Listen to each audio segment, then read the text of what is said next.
ধর্মেন্দ্র প্রধান ইস্তফা দিলেন। আপাত দৃষ্টিতে আরশোলাদের আন্দোলন সফল। আপাত দৃষ্টিতে ছাত্র আন্দোলনকারীরা একটা যুগান্তকারী ঘটনার সাক্ষী হয়ে রইলেন, যেমনটা হয়েছিল বাংলাদেশের ভাষা আন্দোলনে। 1974 সাল ছাত্রদের নবনির্মাণ আন্দোলনের জের সামলাতে না পেরে 1977-এ গদি উল্টেছিল ইন্দিরা। আরশোলা এখন ব্যস্ত সরকারি আর চিহ্নের খোঁজে। গোটা দেশে বেসিন থেকে বাথরুমের কোমর প্রতিটি জায়গায় আন্দোলন হচ্ছে আরশোলার নামে। এই আন্দোলনের কিছু আসল, কিছু শতাংশ নকল। যেদিন নিটের প্রশ্নপত্র ফাঁস হয়েছিল, যেদিন ডাক্তারি পরীক্ষা দিতে যাওয়া ছাত্রছাত্রীরা আত্মহননের পথ বেছে নিয়েছিলেন, সেদিনই দায় মেনে নিয়েছিলেন শিক্ষামন্ত্রী ধর্মেন্দ্র প্রধান। সেদিনই ব্যথিত হৃদয়ে নিজের অনুভূতি প্রকাশ করেছিলেন প্রধানমন্ত্রী।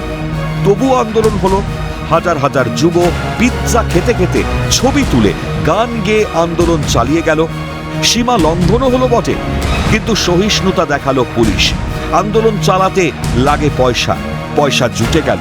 দুবাই থেকে পয়সা এলো পাশ্চাত্য থেকে, মিডল ইস্ট থেকে, অন্তত গুঞ্জন এমনটাই।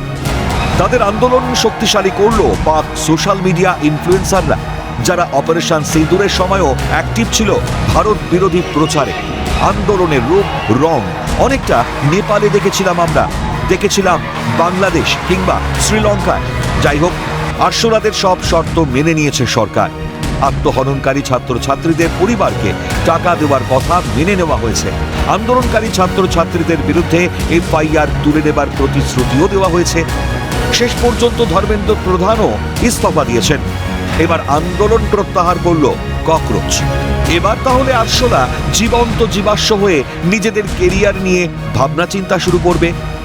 কিন্তু যদি তা না হয়, যদি কোনো এক আছিলায় ফের দেশকে অস্থিতিশীল করতে চায় আরশোলা, তাহলে সন্দেহ আর সন্দেহের স্তরে থাকবে না।